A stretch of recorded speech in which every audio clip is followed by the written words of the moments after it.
Dude, you just messed up, dude. I'm sorry. You just messed up. You know what I was going to do? Look at me. No, I want you to look at me. You know what I was going to do? I was going to have you drive her car. You're under arrest for obstruction. What obstruction? I already identified myself. Turn around and put your hands behind your back now. According to the internal affairs summary released months later, one officer allegedly told another officer to hook him up first and figure it out later.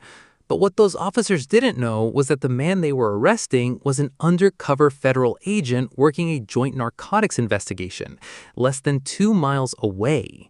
Within days, the arrest report collapsed under review. Body cam footage triggered an internal investigation. 2 officers were suspended. 1 supervisor was reassigned. And according to the department's own statement, multiple officers were eventually terminated after investigators concluded the stop may have violated both department policy and constitutional standards. So how does a routine traffic stop turn into a career-ending scandal for police officers?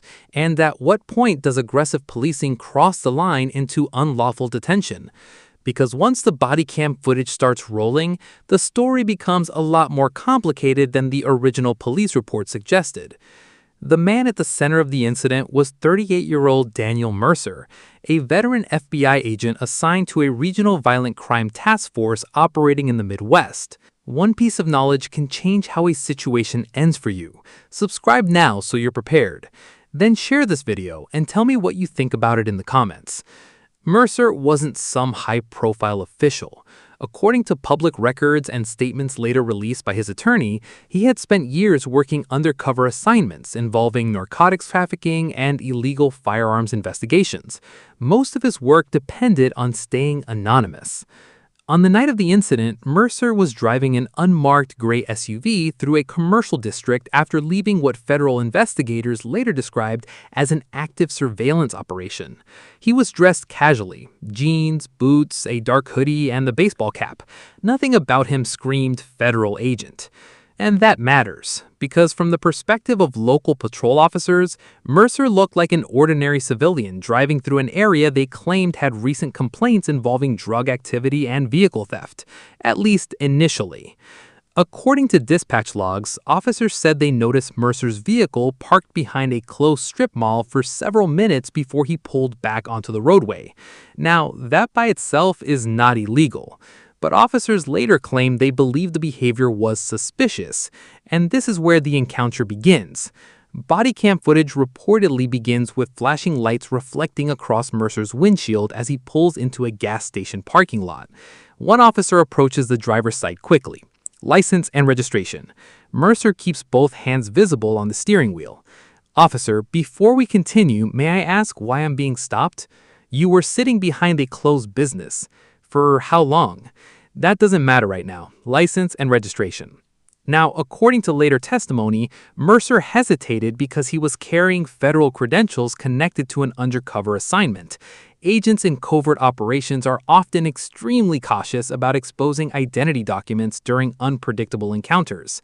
Mercer reportedly provided his driver's license but avoided immediately displaying his federal identification, and the tone changed almost instantly.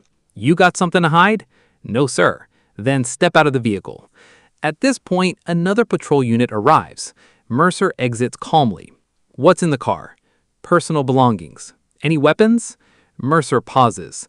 Legally possessed firearm. Now the officers begin speaking over each other. Why didn't you say that immediately? I answered your question. Keep your hands where I can see them. The tension spikes fast. Mercer reportedly explains that he's employed by the federal government, but says he cannot discuss operational details roadside. And here's where things changed.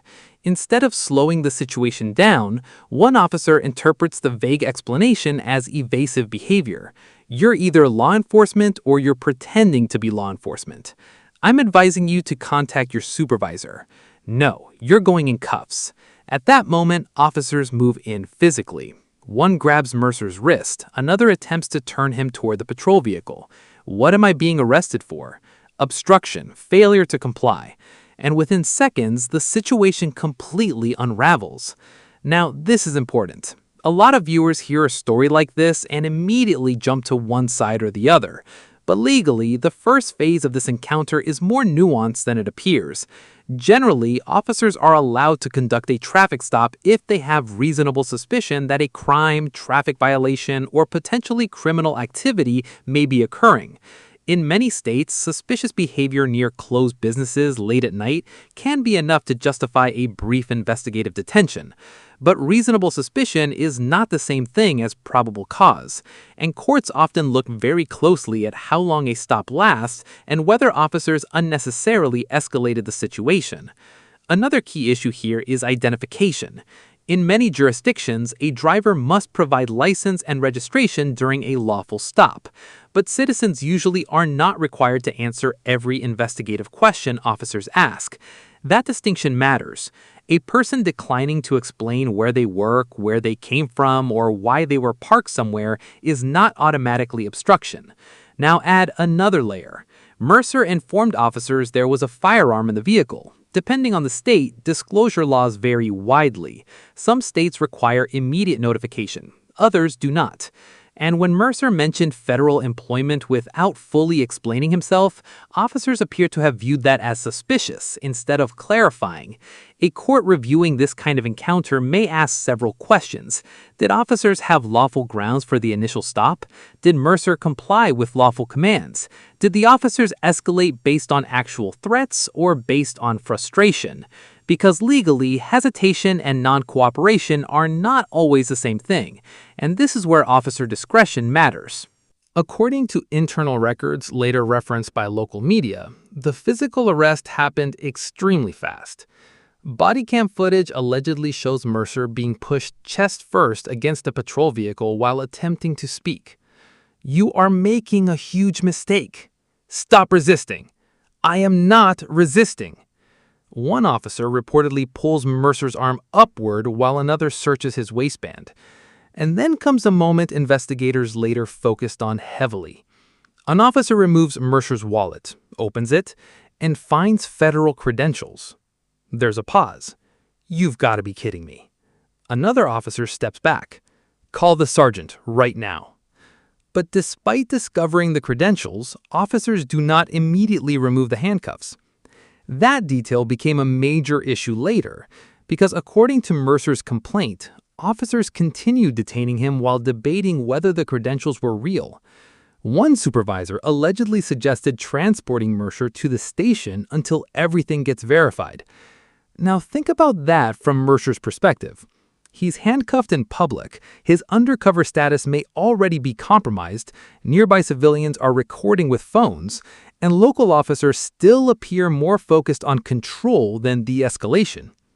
At one point, Mercer reportedly says, "You are interfering with an active federal operation." The response? Then maybe federal should have told local. That single exchange became one of the most discussed moments after the footage was released, because it revealed something deeper than a bad traffic stop. It exposed tension between authority, ego, and communication failures inside law enforcement itself.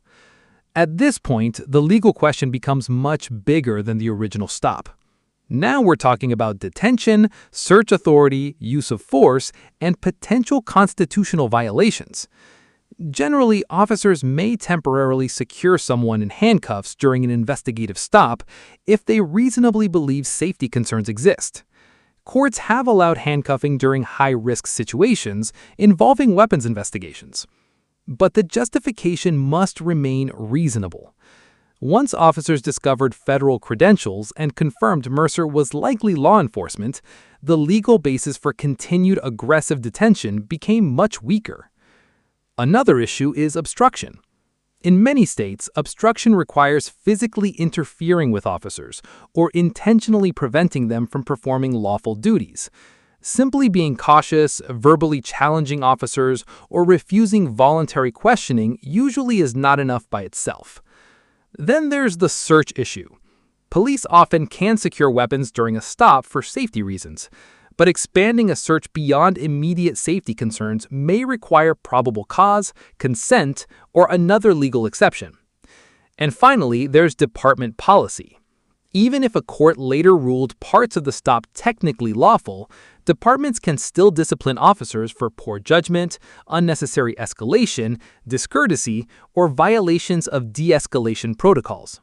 That distinction matters a lot. Did the officers have legal authority? Possibly. But that does not automatically mean the decision was wise, ethical, or necessary. Body cam footage reportedly suggested frustration began replacing objective decision-making. Officers appeared interpreting hesitation as defiance. Questions became commands, commands became threats, and threats became an arrest. That escalation matters because constitutional policing depends heavily on restraint. Not every suspicious situation requires maximum force or immediate arrest. And this case also highlights something uncomfortable inside law enforcement culture itself. Sometimes officers react differently when they discover the person they detained has institutional power or professional status. If Mercer had been an ordinary civilian instead of a federal agent, would the internal investigation have moved as quickly? A lot of people ask that question afterward. And honestly, it's a fair question. Cases like this are a reminder that roadside encounters can spiral extremely fast, even between trained law enforcement professionals. For ordinary citizens, the takeaway is not to argue, resist, or escalate emotions during a stop. Remain calm. Keep your hands visible. Ask whether you are being detained or are free to leave.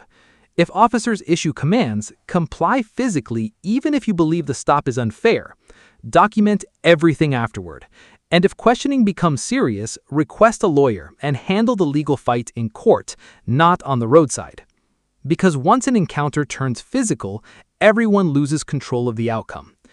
And in this case, what began as a suspicious vehicle stop ended with careers